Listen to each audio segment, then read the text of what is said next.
Alamatti jirru waan nama ajaa'ibu qaamni hundi isaa fayyaa warri nagaa qabu qaamni hundi isaa fayyaa warri nagaa qabu amma dhukkubsataa sanamni ol qabee qabu sodaa rabbii tasa laphee sarraan qabu ganamaaf galgala duniyaadhaaf gaggabu kanuma yaadni isaa yaada biraan qabu rabbiin nuuf kennu duniyaa imaana qabu kan rakkoo obboleessa keenya nu qaqqabu. Istajib du'aana anta yaa samadu yaa qajeelcha nama karaan hirkaa badu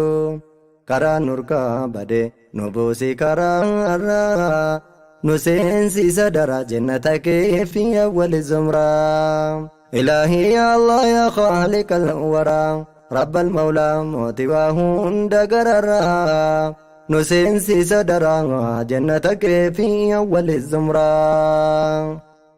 Duniyaan argachuudhaaf itti cannaqamnu kan yoo argatanii sitti gammadanu duniyaa diini islaamaa ittiin kaddamanu yoon taane duniyaan irraa argatanu kan faayidaan qabdu ammam qabaatanu duniyaa jechuun duniyaa diiniin kaddamanu ammuma humnoo fi ittiin ijaaranu ammuma humnoo fi ittiin ijaaranu utubaa lallaaf ittiin jajjabeessanu fedhii akka kana rabbiin nuuf kennu kan ittiin boriitu firdoosiin argannu rabbumaan kadhanna isa biraan namnu abadan hin dhabnu kadhannaa rabbirraa nu seensiisa dara jannata keefi awwali zumraa diini jabeessuudhaaf tokkummaa gaafata dura wal jaallachuudhaaf tokkummaan ummata ilmi namaa walumaa duniyaarra jiraata baadiyyaa magaalaa atti fidee gurgurata magaalaan baadiyyaan dhufasaa eeggata walirraa daldalee maatii isaa ittiin guddifata warri baadiyyaas magaalaarraa faayidaa argata warri baadiyyaas magaalaarraa faayidaa argata ilmaan abbaa tokko ta'uu kee hubattee taalaata waa fadamirraa ka'umsi ummata tokko dhalli namaa gaafadhu lamaarraa nu seensiisa dara jannata keefi awwali zumraa إلهي يا الله يا خالق الورى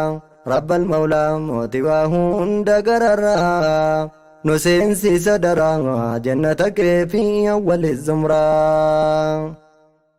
دينكي ميكا ميكا جرا يا إخواني الدون ما ولا لا أجرا بلاني بيتني ولديو وغرغراني فديسا غرغرة رتي هنداني انتا مونتو والغغافتني Inni raabitatu hin jedhe isa gurguruuni inni raabitatu hin jedhe isa gurguruuni ammana na baasaa haasitaa jedhani na baasaa fudhadhu nan gurguraani jedhani gammadaa wal hirkaa fuudhani itti gurguree raabitadheeraani wala manatane rabbi ragaan jaraa nu seensiisa dara jannata keefi awwali zumraa إلهي يا الله يا خالق الورى رب المولى موتي وهند قررا نسينسي صدرا جنتك في أول الزمرة إن باك بينيا ومراجي بأي وانا ركتين غرغرتك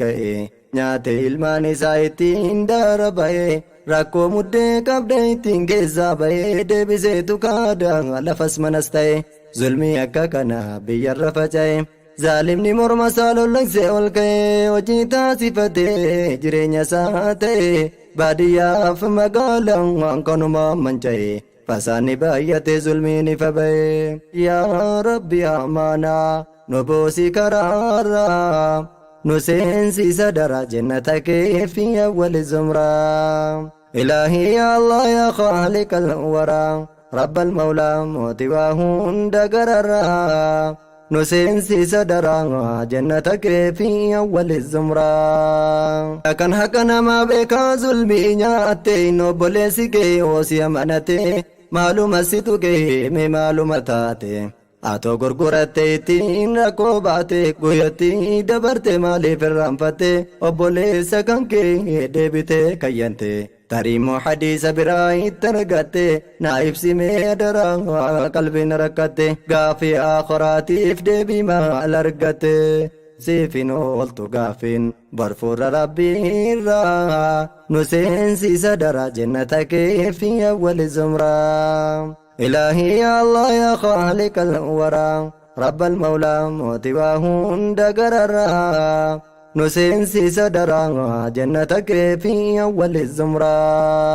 ربي قد قرآن مكيسا واي ظلمي كنا بريتي وديسا نامني وقرات لالون دنديسا كان انكراني مو بكرا دقيسا gurra kee dhagaysiin odeessa qur'aan illee bakka hedduutti waa'ee zulmii odeessa suuraan isaa irraa waan xinnoo waa siibsa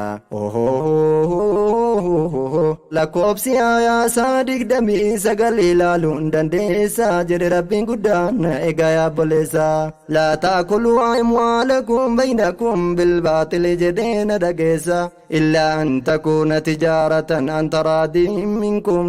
jedhe qur'aan نسينسي صدر جنتك في أول الزمرة إلهي يا الله يا خالق الورى رب المولى موتي وهند قررا نسينسي صدر جنتك في أول الزمرة نمن بوليس سارك ساجراتو جرين ساقوتو يوم وارن قلفتو namni qalbiin gogaa zulmiidhaan jiraatu tasaayiluu namaa isattiin mul'atu daawaa waa'ee jara beektotiin dubbatu waan hadiisaaf quraana rabbiirraa mul'atu fedhu haa fudhatu zaaliman dhokatu daawaa hojii jaraatti wal fakkaatu ituuka jaraatti beekaan hin dubbatu himamuu hin taatu gosti hojii jaraa نسينسي صدر جنتك في أول الزمرة